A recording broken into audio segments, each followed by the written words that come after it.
business danga kan kalanga kandan bung somni le pasarina sub number 1 angin private members business kanti ni ania Voin Mars ni riat sang le somni paliami tur hi February ni somni pakwa sang le somni palini ngani chon hudar khat khan Joint Secretary Office abalot ni in chutatang chuan resolution som thlan chuan ania ai dot dan chu bulletin part 2 number 41 ni somni le pakwa February sang le somni le pali a kan in fiat tir to kha kan bulletin a khan ma sabera pulal chuan thanga resolution balot chuan ania amero chu kan ngai thak ta khan pulal chuan thanga hi damlo na wangin session ron tel thilo tlat maya chu vai kan dan za somni le pasari na bung ni na angin kan kalanga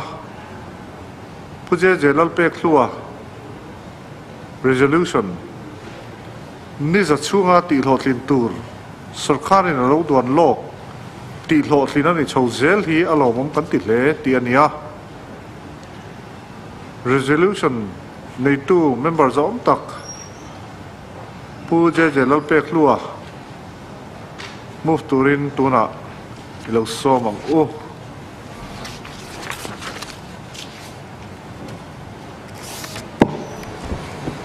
Bu speaker kalome Bu speaker rem ti na in house zom taka private members resolution pulut themis minda tu pathian le sautoi pui bial ipui te chunga lom thu ka soidu a Bu speaker ka private members resolution lo put lu hi ni za chunga ti hlawhtlin tu sorkarin lo duan lo tihhlawhtlin ani chho zel hi lawmawm ka ti hle ti hi he ho zom taka hian karon mufa Bu speaker hemi chungchang hi irem ti na in han soi zaw ve ka duwa kan chief minister le kan house leader zom tak ina ni za chunga sarkar ti tur angai poimo masak point song pahnia pon te kha aro pui hle maya mizoram a phei chuan mi pui ten kan na mu le hriat ngai lo tak ni na langa mi pui te pon an ngai ven nga hle ti kan hre theu ome tin he 100 days program hi chak taka tho ani theina tur le a hlawhtlin nge na turin state sarkara general monitoring committee on chief minister 100 days program to commissioners and secretary to chief minister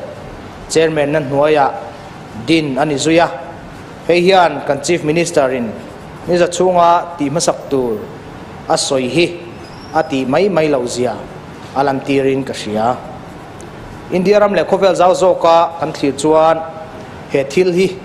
thil thar ani lo ti kan mu theyanga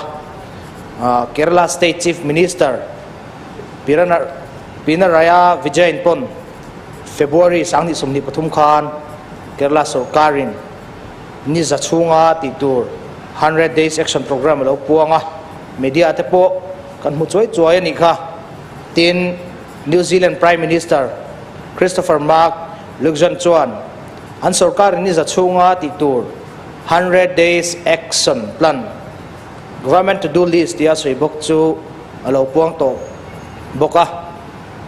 kovela ramro pui bera kan ngai US president Franklin D Roosevelt Khan juni somni panga sangkha jakwa som thum pathum dai to khan first 100 days ti thu hi radio wa thu soina lo lam chuak to bokani Bu speaker kan chief minister ina sarkar thar ala lu niya Mizoram sarkar tharin ni za chunga ti tur ma chhop aduan kha aro puin chawna sang tak ma chhop in siam ngam sarkar kan nei khabi puite ta na po thamon thak le in ka hria kan chief minister ina kai hruai sarkar ni za chunga ati atum ma soite atu lok atanga sarkar na umzui ngala ti hlawhtlin ani chho zel te hi aro pui ka ti hle a tin kan sum din mun a that lo awangin financial year 2024-2025 chu year of consolidation a in so nge kumatan manani angati ani manani ang ti ani ang in chief minister in February ni somni pasari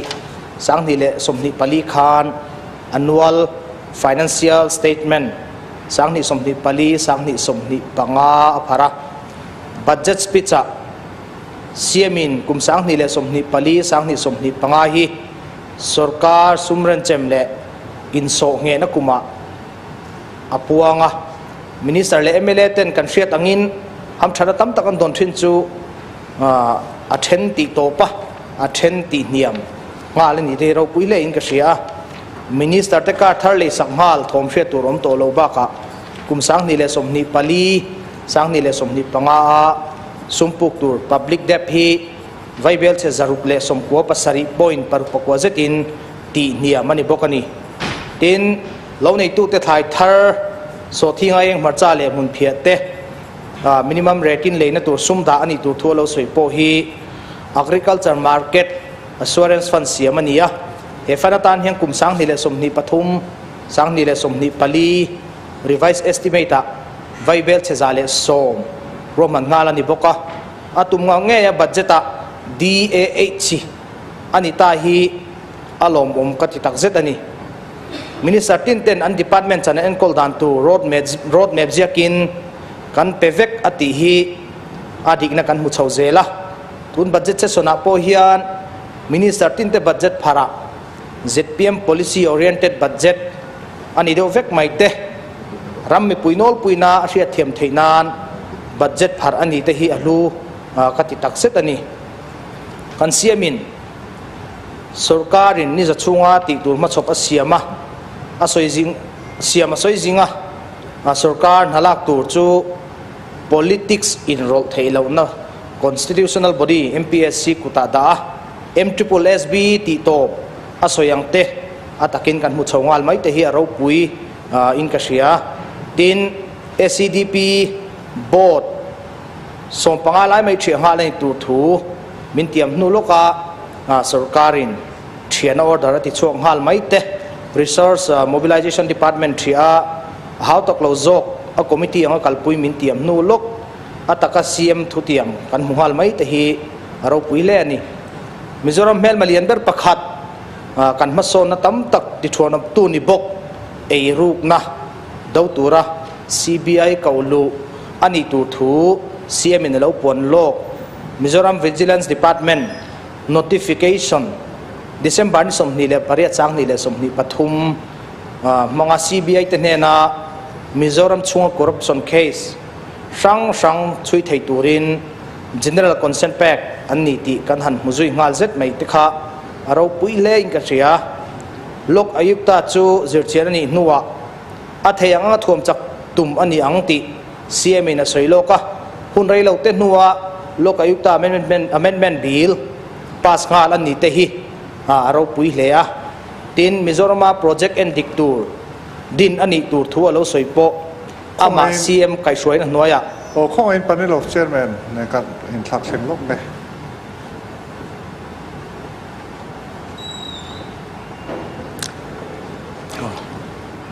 a proceeding soon jam jalila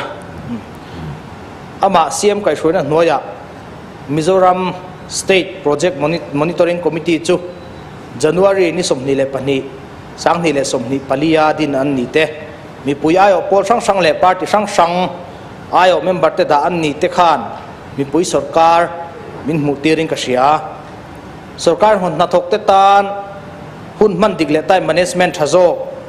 an nei theinan biometric attendance system office sanga mang tran tur sarkarin malak tur thu kan siamin apuan nuwa Aizol Smart City Limited Fund mga January ni som pakwa sang ni le som ni palia tender chuangal ani te March ni som panga sang ni le som ni palia Mizoram Secretariat ta mantran theitum tumin sarkarin ma alamek ti mu te hi thilchin chiatlak tak le lawmawm tak ni in ka sia tin district sang po man chho zel ani don ti kan ho tu ten an soite chen khat phei chuan an hmang tran to ti kan hmu te hi lawmawm hle in ka hria kan siam khan ti tak zet rui lo do atumani ti thu asoi zo nu loka kan excise minister chak takin abo zui chhonghal char mai han hmu te hi angai thatu le amutu ni hi anuam hle in ka hria hemi chung changa chakzok mala kani theinan kauran sanga thalai pol hruai tu te central loi me te rui lo do na konga tho ho na thani tura soi ho na mumal tak bot sai ani chhonghal te le kan budget ta rui lo do na sum da ni te hi alomum hle tin ai zol khopuya rui lo ti te anin lar na sat na mun sorkarin nangor le zola duty ada te hi athamon thlakin sorkarin thutiama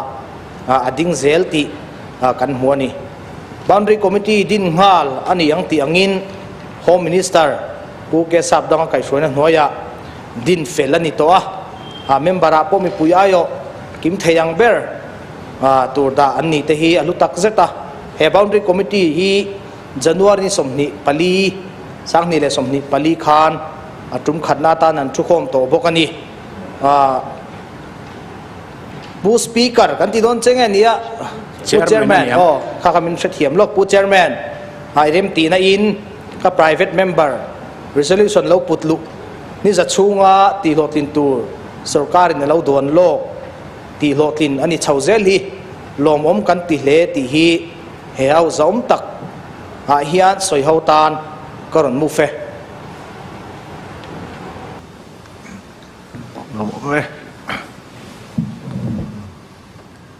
soi tu kanam tolo chuan nge kan opposition leader in sei duan em ani chuan lo so mang u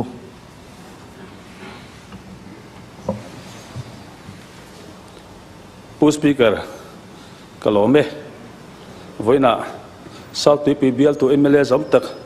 Pu Jeje Lalpekhlua resolution ni za chhunga sarkar ina ti tura atiam 12 point on Chief Minister 100 days program chung changa lom thu soina motion ahan mu fania amu varkha amu thiam ka ti khop mai alanu pan ain ka congratulate ma saputani apani na chuanin pu speaker chomhalama kan debate awang khan chonhulam chu sarkar puilam chu an zawai ran ti tamai kha chu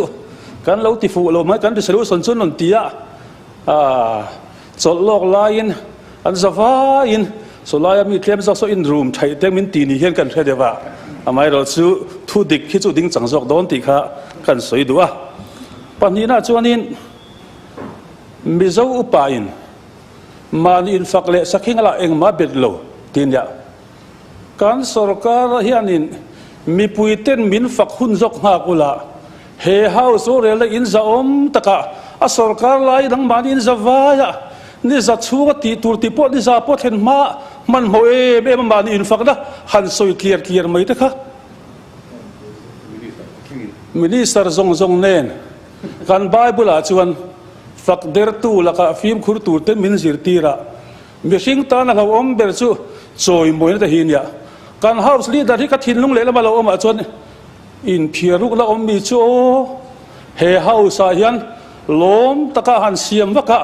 opposition ten kan ti lo zong an soina turata na kan house leader i mai ti bal ti ang kan ti le ka mi chu ka ti ani ka ngai tu na kal thui khop mai pu speaker a dot le chuanin kan house leader hian he resolution lo nge mu nge ka helova dik tak chuan 12 point a hian kar masa le to khan i veila ma mi ta hi chuanin kan du lo thil ma wangin private member resolution kha kan don ti to kan pom don lo ti kha alang reng to lom mole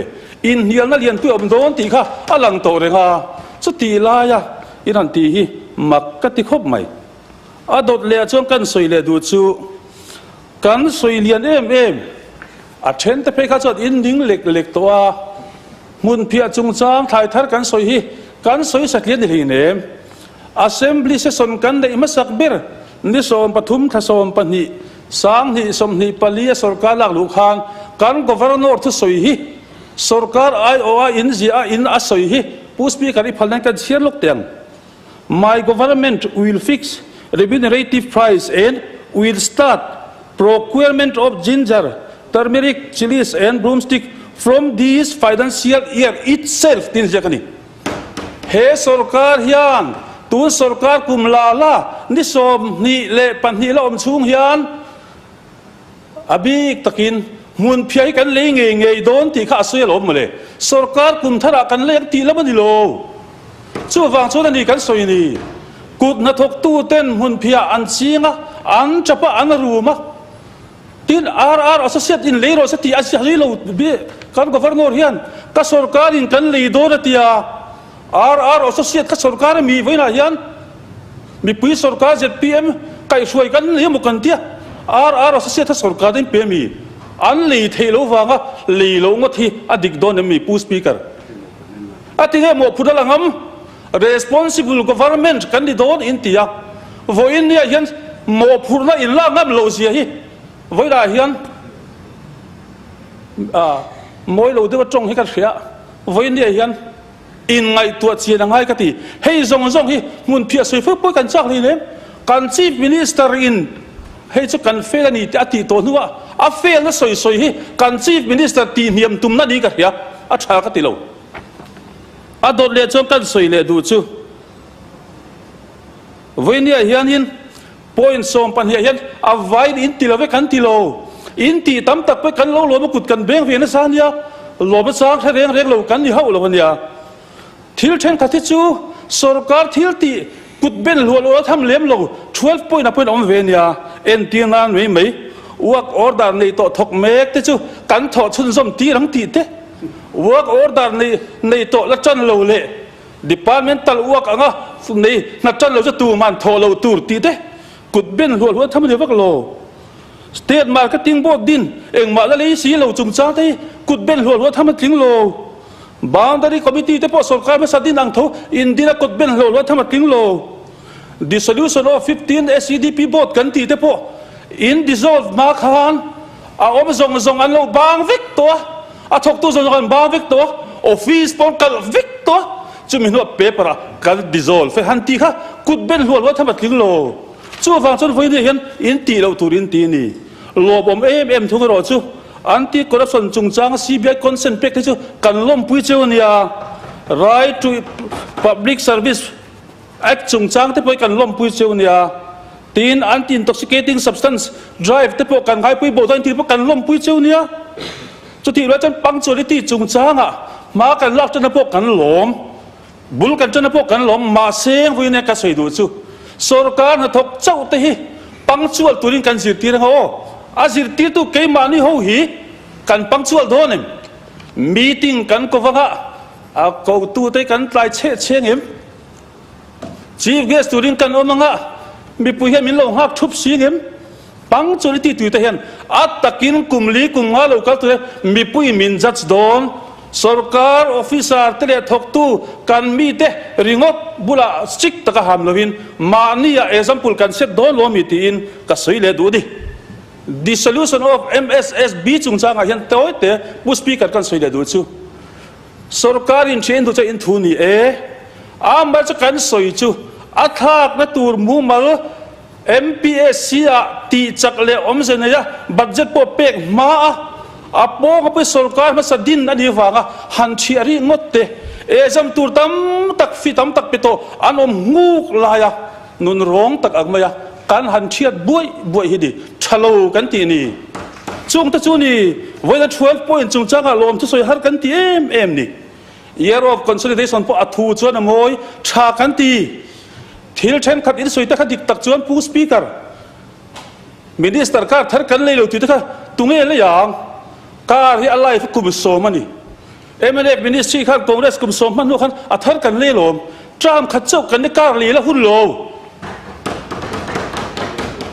kar le hun la ni lo sim in le khabu khan minister tek CM tek motor pakhat chong ko ling intia pakhatin ko lem en ro in thenam te lo en ro se ka soi lo wang in soi ang khan hinom chi lo chu chang ani lo thil danga po sub in reng ren lo eng mo min hual vel tu tur kan din dan te bo sanga kan MLA rual an ol chep chup la ya khoi lai ba political party ta kan mi te ti lo na tura ta na political accommodation ang maya kan bot kan mang te hi adikem chu sumren cheban yem ti kha ka he thiam lo ni chung zong chu voin ya hian he sarkar hian voin hian resolution siam se ka ti jok chu zoram mi puiten ring tok taka zpm te thok kormin hak ti rawang hian zoram mi puite chunga kan loma in mirin angen na thatak thok kan tu mangti resolution te ron pulut ta zokula ke ni pon kan pass pu yang chu tiang ta su nain tho that don chu kan pui don chu constructive opposition kan ni don kan ti lom mole voin ni hi chuan in ngai tu na hi akal fulo em o ka ti ni chu wang chuan ka pu speaker i veina ma thu te chuan kun na thok tu te kan governor ngai kan le sak don tu financial nge ya ati mol la ya a poisa po in ko ta kol ngek huk la ya in le thei tlat lo te hi chumia lom thon soi chu har kan ti kun na thok tu te lama hen kan chang ve tlat voina chuan mi te tra lai lom thu soi hi kan thiam lo MSS bia thalai rual esam turte mit twin het om lai hian voina hian MSS bi thi awanga lom thu soi hi chu ke ni chon kan thiam lo kan ti thei ngang lo mi pui chia ti puna po mani no ka khan kan soi stem eka kan soi khan 1% ka 3% apung kha 2% ni sam ro se ti pun chu tha kan ti sam tu chu ti lowang kan ti ra ya in ti zong a hian 100 days atlin ma hian lom thu soi bol pu speaker har kan ti wangin voinia hian a sarkar sim hi ti thalo kan ti than lo ma se lom thu soi tu chu mi pui te ni ro se sang hi som hi pariata kan thil ti lom thu soi ro se he house a hiat ke ma ni hian ma ni in fakle sakhingala engma bet lo kan chief minister hi ro pui taka chiam in tum lai hian a phena hian engama om ani lo mo phiar ruk na hi azam chiai ani lo mo heti tak maya kan in lip se du mai hi tha kan ti lova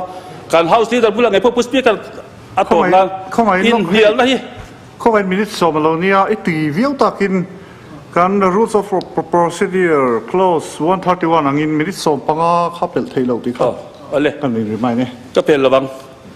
kan house leader aswai da pon nuam kan tia house kan om dan po mi pon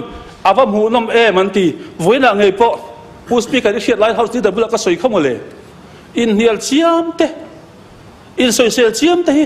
a chalo ka tian ni zoram mi pui mo hen a fuloving ka ria tan leader ron ding sok se enge mo soi vakang le ma ni sarkar fak view la ka tan vom don si lova a sarkar chon kan ti chani han ti view se atan chona kha chi ingo tang mole sarkar kal to han dem boy tan amoi don to si lo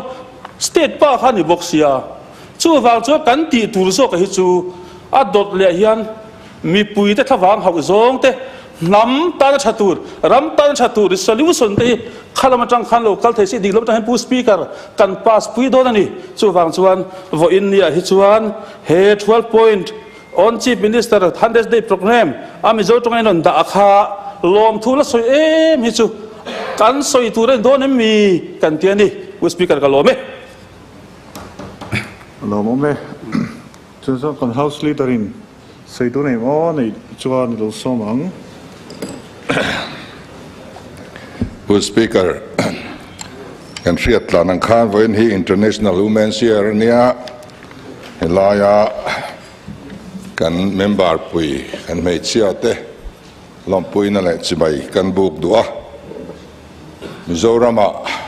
mei chia cabinet minister kan nei masak berna ania tin mei chia pathum Trump chhunga MLA kan nei na masaber ania kan house nulai na conduct masak naber ani boka so wang chuanom katia tin rampum puya mechia te politika po vote nga zok le om nei zok chumitena andin sarkar kan nia wangin an nena po chibai kan hlan ani tin kan ngai thak tong khan kan marau naute diawa kutla kut ani alom puinan hei mara kod nia ka khiat karon havea ani thotro lai nen hian athu mun dewa in chu dewan tia unaw lo chuan ro an in chu ngai lo ka ti maya hei pu na khan sai tura nem ole hei kan 100 days 12 point program hi 12 kan han ti tak na a ni za atlin ma hian point som pani pialam hi kan minister ten andai nim man em to a demand for grant sa khan 12 points kan zia lo kan minister tena ma an lo len to tam tak kan ngai tha to a kan le lama khian pathian zara kan langai thak bel zel don ani chuwangin kan minister zong zong te chunga lom thu ka soya niza aral ma a lom thu soina resolution kan han nei thei hi lawmawm ka ti le a in fact na lam thu nilovin lom thu soina resolution ani ten an soi fia ngai ne hi om thina tun mai khan kan opposition leader khan an sarkar lai khan vehicle lifetime hi kum som ania chuwang chuanin aral to thar kan le ni tia maro chu kum som nilovin kum som panga jok ani aral mai na tharan lei ti kha soi chuan rem chang min siam saka ka lom thin khop mai mun phia kan tran venga tun ma zong song khan mun phia hi an mahal lai om sarkar ti khan an mahala a aya ret sang a leidu kha om ve ma seng an lei thei mi lova mahal dar hovin an rab beta an duang ret khan an lei saka market asang thailo competition om thei mi lovani phun anasa kan party po khan mahal system kan do na se em thina balu thlengin kan do ani India Vice President in Sairang Aron Tlo Trumpo Khan kan VCP in ado dalna hola lu soya ta chuan balu bahal kha to pha nge nge ni mahal dar te hian mi pui an noi ei zong tu te an dang chep ti kan ria ti chuan kan soi sela mun phia mahal kha an ti to pa a tha chuang reng lovani free market antia mahal darom lo chuan du kha mahal daran ron ni ve thung ta ni ti chuan khoi molai area chuan mun phia asum dong tur an om mi lo maya a om tur in zong sopa to mem in an leya tlabunga nge po hei kan pi bia la nge po mun phia an seng lai khan ka wakalani mahal darom to silo khopakhat papakhat khan in tlom de maina lo leya chu khovelan market nei chunania mitui tla chung in an thralani chu wang chuan a tha chuang lo mahal dar siam po thalova sorkarin in zalenin omomin omro tia se zol chuangot po tha chuang lo mun phia thalai sai pu ma ka kala an mangan zia takin ka ria ngamitin ka muthin marpara ka kal sil surya ka kalbok ta chuan mimala aning ngat vekani mimala le saktu te ret khai nang lo thua atong fu khan van nei ni maya aret niam tong khan van duai ani mai chutiang chu ania chutiang nei nuai a an om chunga royalty lo lak bok te kha thalove tin kan roi tu ten a leidan ingai tuang royalty po choi su se antia ti chuan kan governor speech chakan in tiamang nge khan kan reta lei tu tur po kan siam a kan soi to ni kan opposition leader khan aron la bob lok ang reng via maya a bob lok ang de kan soi ve don chuan a vain kan leng kan tibik mi alo nia a lei chu kan le lo kan retin a lei seng lo mai ni ti chuan khami khaloni ta voina hian an atun ma an din mun anga khan kumin chuan om le taria poi kan ti khop maya kan soi fowa dikcha chuan a ching pe lo ho hi beng chengan ni mun phia ching ve hau lo ho hi a beng cheng an ni a thil hi soi sual le soi fu lo hi ma noi thum han ti ngot ang chi te po kan ria a party president na trying ka chol tong he han ti te po an ni le maya lo rem chang le lo an yang ngun phiang deuh bawk hi ni rem chang le lo hi a om thin ani e ti kan tum dan chu he experience kan neya kan zirlaya kan ngaya kum thara kan ti dan tur chu empanel buyer kan siam don kan empanel don ani kan empanel to nen a rate kan siam kan rate anga la ngam lo chuan an ngam na tokin chumin kar chu support price in kan no khatanga poisa kan da lo ve khar san nom lo chuan kan empanel buyer te chau ka transit pass kan peang kan empanel buyer te lo chuan Mizoram pon an chok pui thai don chuang lo tiang chuan kan control to don ani chu wangin goalkeeper thatak mai oma penalty voi som kwa pa kwa safe a pakhat a chua pal hlo awanga soi chiat vak chi khani lo boundary committee te po hi adik chiat chuanin a luirin ngot thuam lova chairman ka MLA poni to si lova din thar le ngaya e motor te po papakhatin motor a lei thara i motor chawa thar si lo ve antia motor thar ka lei ka ti lei nem ka lei thar ka ti lo ma din so wang chuan boundary hi committee hi kan din thar an lo a thar kan din ani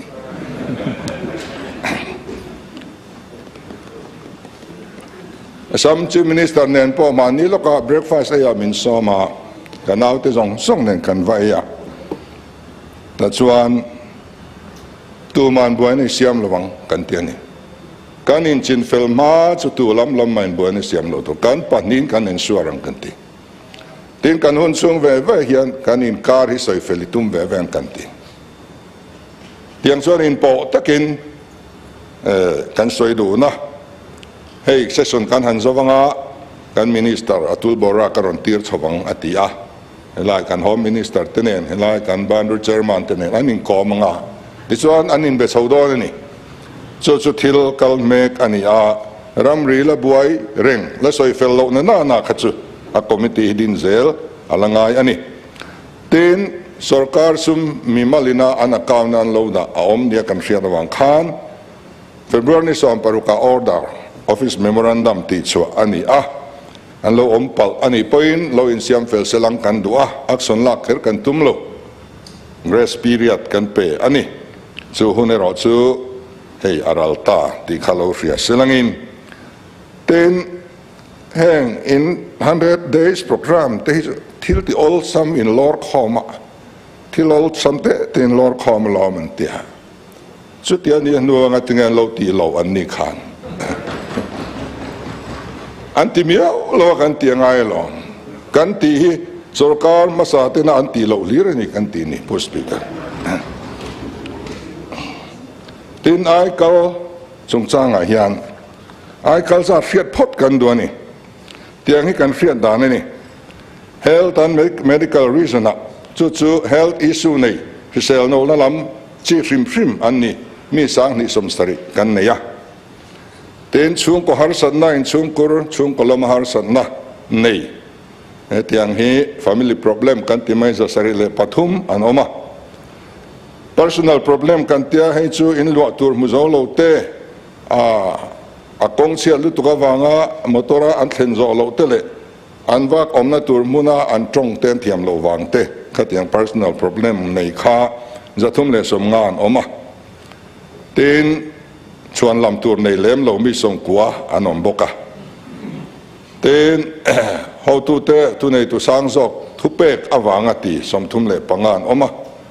tin jin na sang zok ankal zel du awanga ai kala somli pathum an oma chan chi rang inang lo tak som sari le pali an oman vai hian sang thum za thum som ru le panga an omani school education an tam bera sang khan le za som panga an oma health department zaruk le somni pali an oma piani department zani somnga pathum an omani chu achin chang hi kan han report anga he chu kan try to ten cabinetin trul te ngin alangai tu anga hey ai kal chen khadi chuan thazo kan yen tia MLA te poi ai kal lak theisila kan ai thazo kin tam ve mai thei bokha chen khat chu thok tlak lo ne chu na chu compulsory retire tir mai tur do lom ni ti te ania chen khat chu kan sar te nia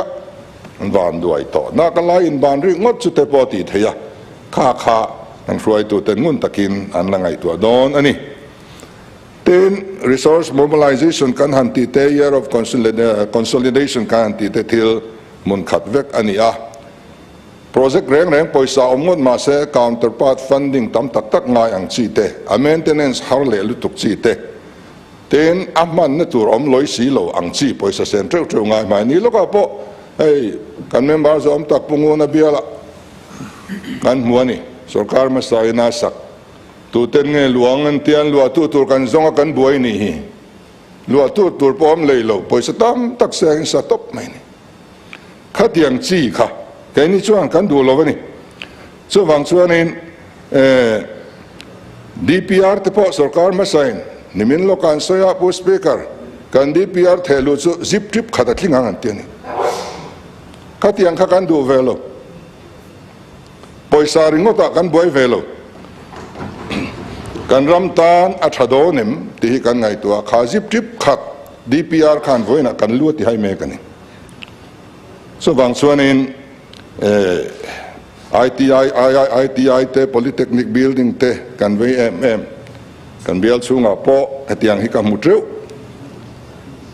slaughterhouse te an lo sa cheng tam tak man ar pakhat pon juk tal lo chu ta chuan ram nuai pil rila tu man ran an juk tal don lo ti chiang sa khan an nen juk ti ni man ni po nge khol pakhat kan buna electric om lo na kan bun ringot mai ni kha la kan sarkar thar kan power minister ne na engtiang electric pek don min ti le sia te om lo na mun an lo da khang kha karen mang tur khol chu karen om na mun khan lo da mai tur la ti chuan hei kan in rem tlanga ke ma ngai po kan soyanga mani silonga ka jin te chu megalaya sarkar chuan in an ri aina tur thleng mai khanin ambulance lian pui mai nen doctor ne min zui reng mai kha chief minister convoy om dan pa ngai ani an nok khi ka ti khop mai kan thu si lo state pon in sia voina yan ka movement a hian in doctor ka hruai lo ambulance car ka hruai ngai lo ka hruai lo awang hian khan doctor te khan dam lo tam tak anen kol pha thei ka ambulance ka thil trangkai an mang the ni magistrate keng nge hruai zel tur kan ka hruai ngai mi la ka mi te khan ko ta thil trangkai tak an thok the ni district ram riapia nga police an lo in mo tir thin kai mo tir ngai lo tiang chuan kan zin na ringot po hi kan in pai thol na sa amaro chu in motor kan turzat in nei turzat ai tam in nei min tia vai na hian kan nei tur ai tam kan nei karing lo kan motor te hian spare ro chu nei ni motor pakhat kan nei ang kan te hian minister pakhat in spare nei mi lo in pakhat ring ang kan tinan lo pakhat plus spare hei chu kal phung ani kha om ve hei chu riat tur ani a spare nei lo chuan tu man in siam ngai lo mania po spare ka keng lo aluang bol so wa kan khom tur chol ni jinga an namin kan naman kan kar kha ti chuan khu ta silonga ogaw hatia kan zuk repair ti taringota chu tiang chuan house guard te po kol thai kan nia kan kol lo kan in kan luat chwa san tira aruak mot mai ni sia fal sia ti em lo te ka kola tun chuan ka kol to lo ke point tiang chuan in kan sin point MLA zong chuan free travel facility kum khana nuai ni kan nei thewani ke mani sin na chawn lo kan chung te sin na po ke vek ani ke ai hek lo ber kan yang ka jin khata chu kan chung te po an sin thei chu kan entitled lani nuai ni kan lo e zo ne ro chuan kan pocketing kan pedona ni mai tu na po ka jin nai mai thei ka free travel khana dai to lo ni chuan ka pocket ka pang mai ka chung te tan chuan chu akal mang ani ten heti khopa kanin ren chung hian le kan puk te kan ti tlema kan leibat te kan ti tlem chung hian kan plan out le kan ti zau sarkar ma sai plan out le kan nei sang jok thei tlat si te hi lawmawm kan ti chu kan lawm na ni ten han holding chung changa han holding a thlai thar le na tur kan da thei hrim hi thil lawm ngai lo ni DRH da kan ti a thei lo bazet la phar ngai lo ni an tu so hi oi su ti vek an ni voina chuan a thei ni kan sarkar tuk deuh thawa kan da ngal ani kan da hrim hi kal phung thar ani mizoram lawm ngai lo ani chu wang chuan hetia kan an da hrim te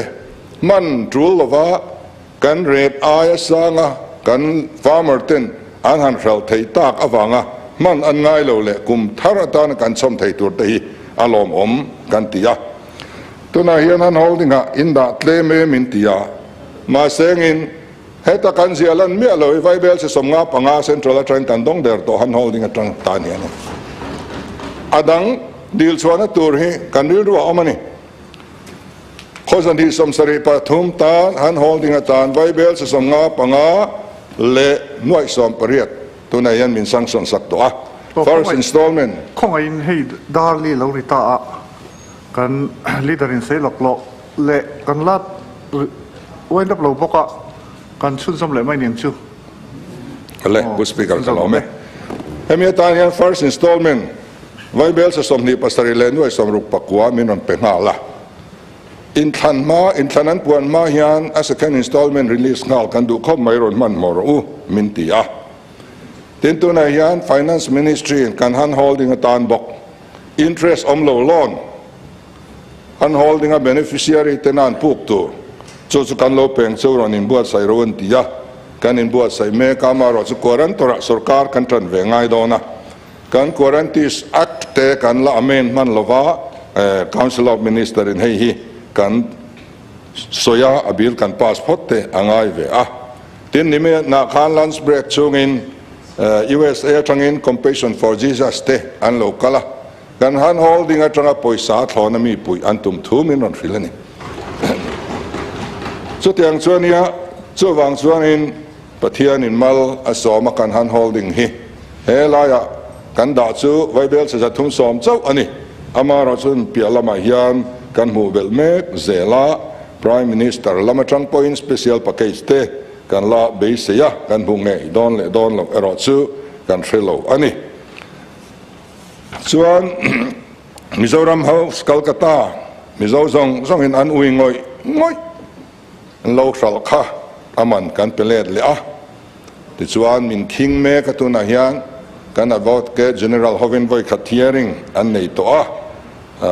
atu zok po chakseng supreme court chu kan thlen melani atia kan advocate general chuan hemi kan han lalet le ringot hian Kolkata kan mizo welfare tele kan official te atilom em ani ten right to public service he notification kan chua to a ama kan service somngale pakhat sarkar ma sa khan alone sa a tuna hian kan ti bela service rang za somli kan cover to a hei tun thla ni som panga atanga man tran tur ani to a hemi right to public service he mi pui ne na hian awareness kan pek angai na samaya hei ai endik tu tur ai o ruat fel ania heng hian district ranga an endik mek bok ani hei thil thar atak taka mi pui te ta na sarkar dor all na tur le an mani vakal fo ngai lova application an thelu tanga hong dak dai mai ngai thatakin khami chin fel ni kha hun bi tukania chumi chung chana fel tur ani mai hei hian corruption po ati tladu ai don ani ten sustainable investment policy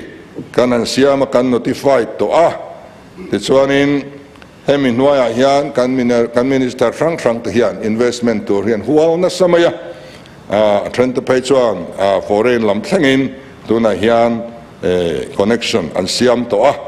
hemi kan investment policy nuaya hian kan la mu ngai lo investment thatak tak kan rama kan entrepreneurs te tana malak na poimo tak tur ti thei theu kan in base ani ten restricted tender pu speaker kan thrilara ka contract zong khan restricted ta vekemoti thei deuh tho khan akal ani a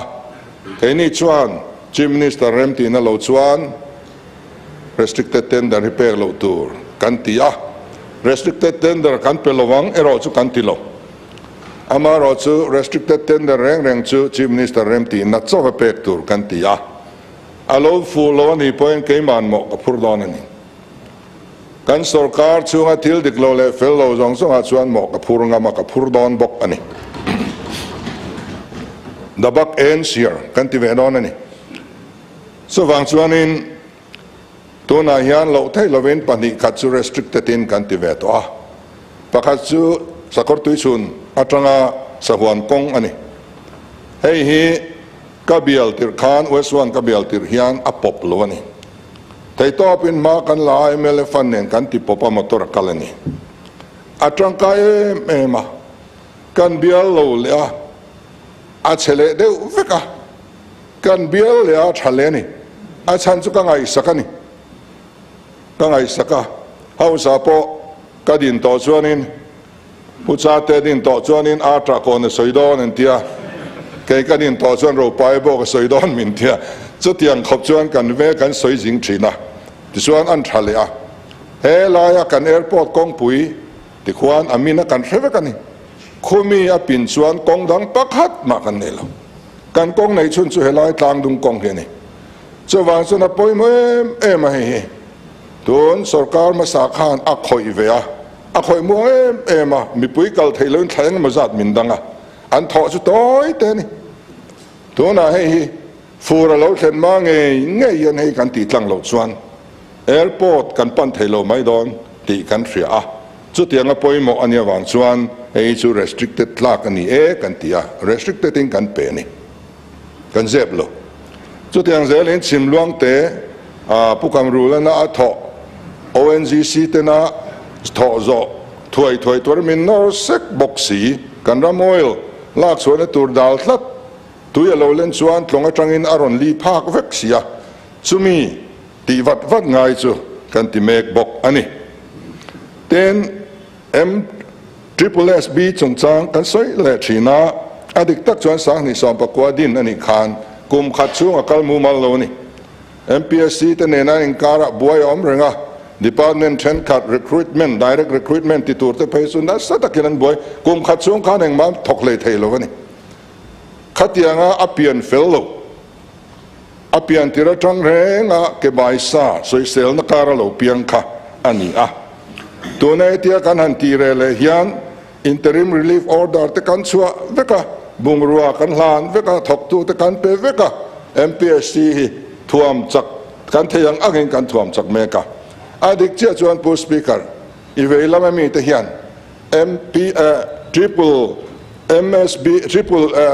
triple SB kan thia ti aruk tak chuan lom takan ni achan chu kan thiat lowanga political appointment ti nang kan mang veng ti khan reng ani andi ruang kha chu puila kan thiat phal mi alowang kan block president fanu te tan kan du velo ma se chu kan du lowa kan thiat ani chu thilom zia ani zok ti hi min thiat sak selang ka duwa ten biometric attendance chung changa ni som panga hian tun thla ni som panga hian go live turing kan in buat sai meka DC scholarship in ma alo la fel der to ama area a lom thu kan soi duwa civil hospital an lo mang der to boka tu nei tu te sunga lom thu ka soi duwa tin kan secretariat pum puiso CCTV in tu na chuan kan centralize kan cover rek to bok ani tin healthcare a hian kan in tiamang nge in ni som pakwa February khan poisa kan release tuna hian damlo bil tang sin khatsang thum songa le pathum kan nei ni chumi te chu akumakum bil tang te kha anni eng mi te zong song tan hian tuna hian vaibel se somli le panga le nuai songa pakwa kan release e hian dai tura kan ngaya tuna bil tang mek zong song kan clear vek nu hian vaibel sali le nuai somli le patni man bang kan la nei dona chu vaibel sali le nuai somli man bang kan la nei dona chu dam lo thar te bil pek chho le tan kan mang don ani tin mi puyo kan bua saya complain na nei apia nin zalen takan har sanna sorkar anon thlen thena turin kan siama DPAR lama tangin mipuin an hriat thena turin flyer te thatakin an siama tahian mipuin complain an laron thelu tam lova complain vaktur an hello nge ni aron lut sun lahi tun malam thil khali deu zel boxia ei mantang kai teng then State Project Monitoring Committee hei hi atang kai khom mai tu tenge member kha pu speaker kan hello mai thia hei mi pui sarkar ania wang kan telvek ani kan chair chuak nga Mizoram Conference to Committee MKHC ION Reverend R Lalrin Sanga mual pui tlang salem veng ani anga then Mizoram Pradesh Congress Committee ION Pulal Nunmoy Chuango and Vice President Aaron Nidona chuan MNF ION Engineer Lalrin Oma ani anga then BJP ION Pilar Remsangi Fanai Falcon ani anga ZPM ION Pu Engineer Vanlal Neralte then Central YMA ION Pulal Machuana Saltang Liliveng MUP ION Pulal Biang Moy Kiang Te Lai Puitlang and Vice President Nyanga MHEP ION P Ngur Moy Silo Kanan Veng and President Anyanga MZP ION Pu H Lal Tiang Lima ITI Veng and President MSU ION and President Pu Samuel Zoram Tan Puya Anyanga chuan consumer union hian kan tel ven om takani an tia ni khop mai kan tia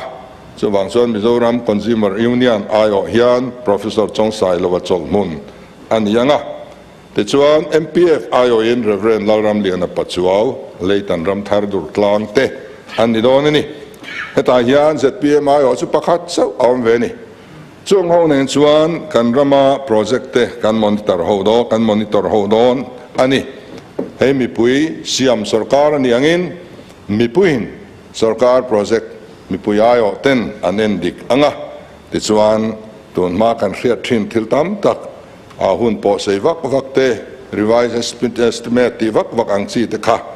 a vaya bo theilo ni puin ti tlem kan in be se ya chu ta chuan kan zawaya kan lungoi na le kan rem ti tlanin kan kal tlang don ani ti chuan post speaker top na kan soidu chu heng zong zong hi mi puya kan zuara hemi tihhlawhtlin tur hian ke ni ho hi min thanga chumi tihhlawhtlin na konga kan malak na kan do dal ani chuan mi pui kan do dal tina ang viau donin ka ria chumi tihhlawhtlin tur chuan linglo chungin in sit tak chungin kan theyang tokin hei hun rei lo te ma kan han la ve ta hian kan in sit em ani amai ro chu kan thlen china hian mi pui troi om na le pathian mal som na kan dongin kan in ria lom thu isoi te ang kan ti ni voina hian kan lo kal to na le he su sona po kan lom tlang hian ka ria amai ro chu aru ka thin lunga lom reng sia alanga lom lo der te alo ngai moni politics ayan patling in thurol zo lo hian om nual hian ka hremaya patling mani le mani po kan in thurol lo hi chuan in mut hi tui mo khop maya choi te tui du lo mu mang te cheduania krisel na te an tur duania chuwang chuan tha ti tlang mai langin a tha kan malak na wang hian post speaker kan work culture hi ain sondor ani adang labani kan work culture hi adang lam ti kan huani heng malak nei kan official ten sarkar na thok te ber tanga lian ber thlengin min troi om tha an chunga po lom thu kan sei ni chuwang chuan kan work culture ain thak me ka kan value system po hi in thak me ka kan thil ngai hlut zong po hi adang lam mek ani hei hian reformation mai ni lovin transformation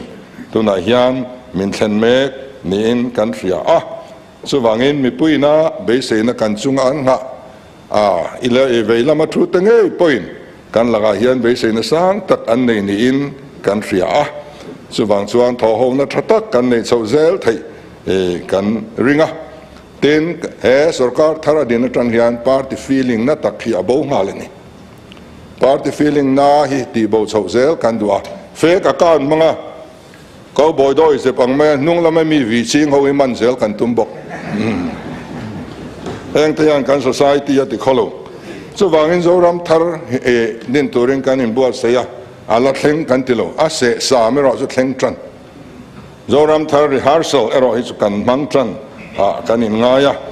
chu wang chuanin min tong trai sak tu te jong sunga lom thu kan han soya to bera chuan kan member zom tak pu jeje lalpekhlua ama kan fiat chian ma po a profile en kimun taka kan zira kan zinga tel venge tlak ne kan fiat nuai tam tak la thei ani din huna din po a nol dan te kan lo fria so wang suan kan zinga tel ve tura kan it em wangin kan so ma hei ton suan kan MLA thatak mai lo ni ta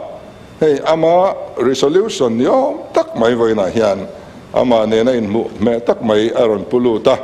hei lung rual taka pas dial turin kan in so ma ni hello me tikhan kan resolution nei tin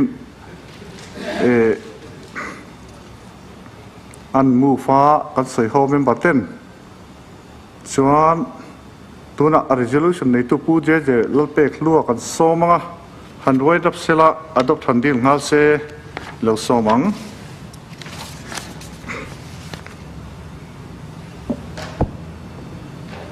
pu speaker kalome voina ka private resolution ron soi hi house leader telin mi som thum an oma ivela matangin mi som pakhatin an soya iding lama tangin mi som pakwen an soi boka soilo himi pakhat om bokani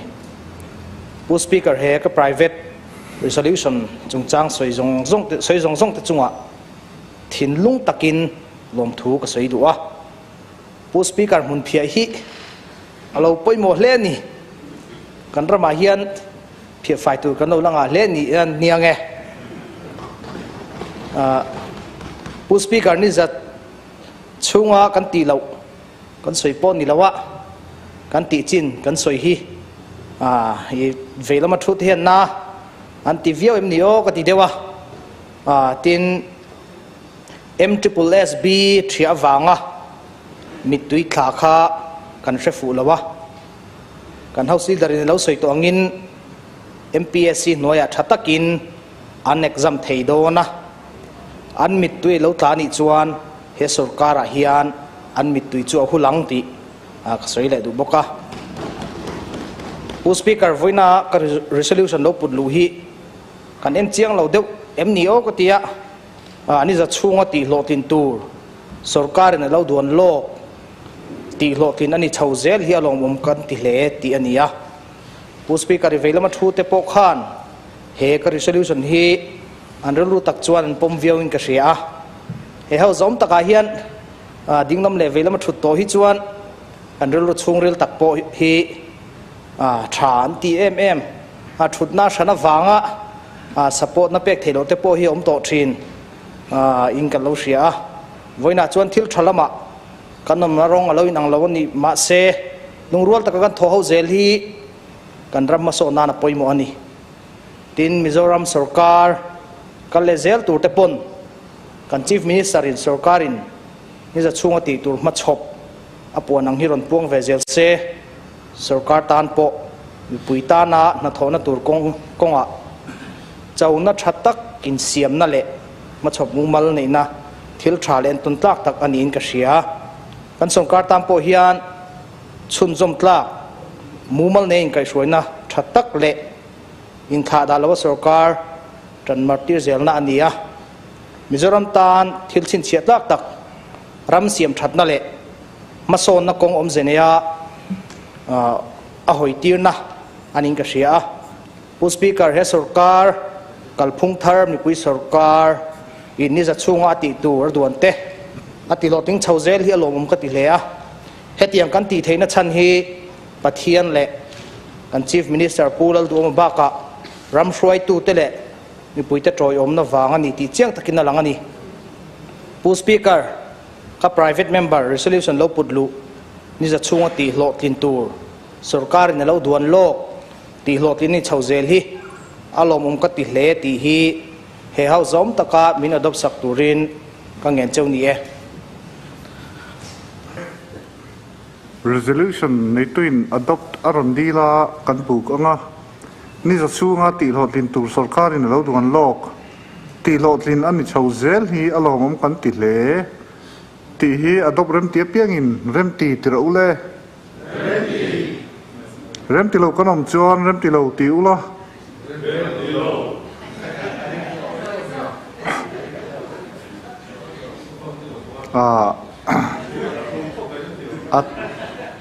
thum zok lam chu siat dewe ole pu jeje lalpekhlua resolution ni za chhunga tihhlawhtlin tur sorkarin lo duan lawk tihhlawhtlin ani chho zel hi lawmawm kan tihle mai ti chu hausin adopta ani pu speaker ka lome ale voina tana kan business chu kan zota a kan chol to anga kar le ni som pakhat sang the som ni le pali tho chan ni dar som le chan vea kan chu khom le don nia